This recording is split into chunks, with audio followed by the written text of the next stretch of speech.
Ito.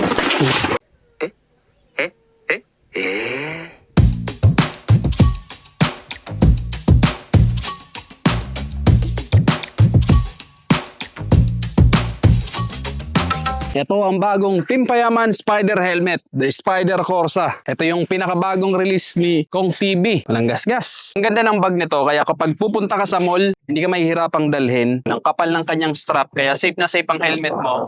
Hindi siya mahuhulog. Pwede mo siyang gawing backpack. Pwede mo rin siyang gawing side bag lang o sling bag. Ayun, di ba? Maganda yung quality ng kanyang bag. Color yellow, color black, at napakakapal ng tela na ginamit. At dito pa lang sa kanyang box, ay ang kitang-kita mo na yung pagiging Team Payaman. Dito sa gilid, meron siyang ditong mga graphics, meron nakalagay na peso sign, tapos ayan, Team Payaman, nandito yung mga character ni na Kong TV, tapos dito naman sa harap nakalagay ang Corsa at ang kanyang mga features. Buksan natin ulit kahit na nabagsak na natin. At ang nagustuhan ko dito sa helmet na to, Spider Corsa kasi ang pinaka unang naging helmet ko sa Spider na brand. Etong Corsa kasi na to, maganda sa kanya, wide yung kanyang vision, kitang-kita mo talaga pati yung gilid. At itong Spider Corsa kasi komportable ako dito, magaan, kaya hindi masakit sa batok kahit na naglalagay ako ng GoPro dito sa harapan. Anyway, ito, napakaganda ng design nito. Dito sa gilid, makikita natin, nakalagay dito itong Team Payaman, color yellow, kaya highlights na highlights. Ito, meron din dito sa gilid, ayan, color gray naman, Team Payaman. By the way, ang kulay nito ay color glossy black. Ayan, ang ganda ng pagka-glossy niya. Yung kanyang visor, naka-polycarbonate visor to, kaya hindi to basta-basta magagasgas kung sakaling mahulog. Ayan nga, nahulog kanina, walang kagasgas-gasgas. Tapos, ang maganda sa kanya, dahil marami siyang graphics, hindi to basta-basta maluluma. Kahit mahulog ito o magasgasan, hindi mo mahahalata na meron ng gasgas kasi meron siyang mga graphics dyan. At ito ay naka-dual visor na din. Ito, pwede mo na itong palitan ng clear visor lang. Anyway, meron itong kasama o free na clear visor. Kaya kapag babiyahe ka ng gabi, mas maigi na magpalit ka na ng clear visor. Dito ang kanyang pihitan sa gilid para sa kanyang dual visor.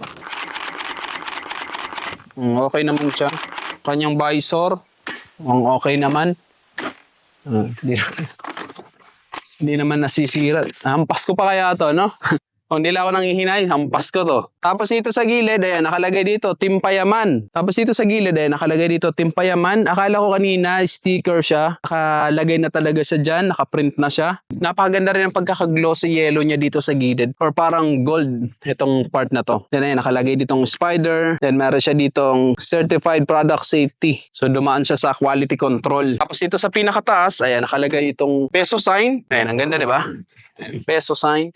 Team Payaman talaga. Tapos dito sa pinakagilid nakalagay itong Corsa. Ayan, maliit lang siya. Anti-fog ready na rin to. Ayan, pwede ka nang maglagay dito. Ayan, meron siya ditong lock. Then washable yung kanyang mga lining. Pwede mong alisin yan kapag madumi na. Pwede mo siyang labhan, hihilahin mo lang. Then meron siya dito nakalagay na emergency para kung sakaling masemplang ka, hihilahin lang ito.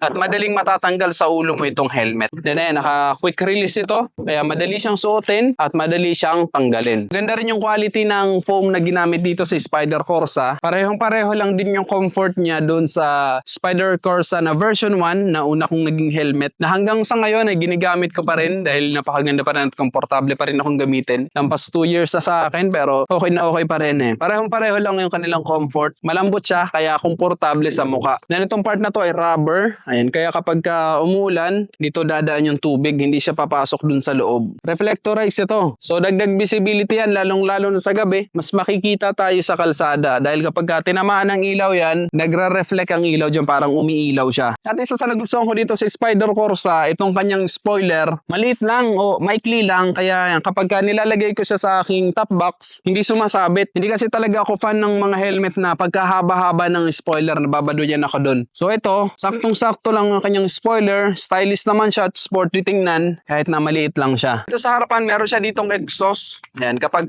gusto mo na pumapasok yung hangin sa loob, ibaba mo lang yan para pumasok dito yung hangin. Ayan, meron siya mga butas. Kung gusto mo naman na, ayaw mo naman na pumapasok yung hangin, dahil umuulan, mga ganon, itaas mo lang yan. Pero kahit naman umuulan, experience ko naman, di naman pumapasok yung tubig sa loob. Ganon din dito sa taas, meron din siya dito mga exhaust. Taas mo lang ito, at dito sisingaw yung hangin para nahahanginan yung ulo mo. Hindi ka pagpapawisan gaano dahil may hangin na pumapasok sa loob. Anyway, itong Spider Corsa, available ito sa mga Spider Store nationwide. At hindi ko ito nabili sa physical official store. Nabili ko lang ito sa Shopee. Sa halagang 3,800 pesos. Ilalagay ko na lang yung link sa aking comment section at sa description para doon kayo makabili sa pinagbilang kong store. Ito, intercom ready na din ito kaya hindi ka na mahihirapang maglagay ng intercom dito sa helmet na to. At ayun nga, di ba, napakagaan lang kaya hindi siya sumasakit sa batok. Hindi ka mahihirapang dalhin ito. Kung papasok ka sa mall, dalhin mo lang siya. Kasi pag nilagay mo lang ito sa parking lot, siguradong mananakaw ang helmet mo na Timpayaman. Ikaw, anong masasabi mo dito sa bagong helmet na Spyder Corsa X Timpayaman? I-comment mo na lang sa baba ang iyong opinion at kung nagustuhan mo naman ang video to, just hit like. Kung bago ka lang sa aking YouTube channel, huwag kalimutan mag-subscribe. Click mo na rin ang notification bell para sa mga susunod kong video ay updated ka palagi. Yun lang guys, hanggang sa muli, ako sa Rosgo TV. Ride safe always and God bless.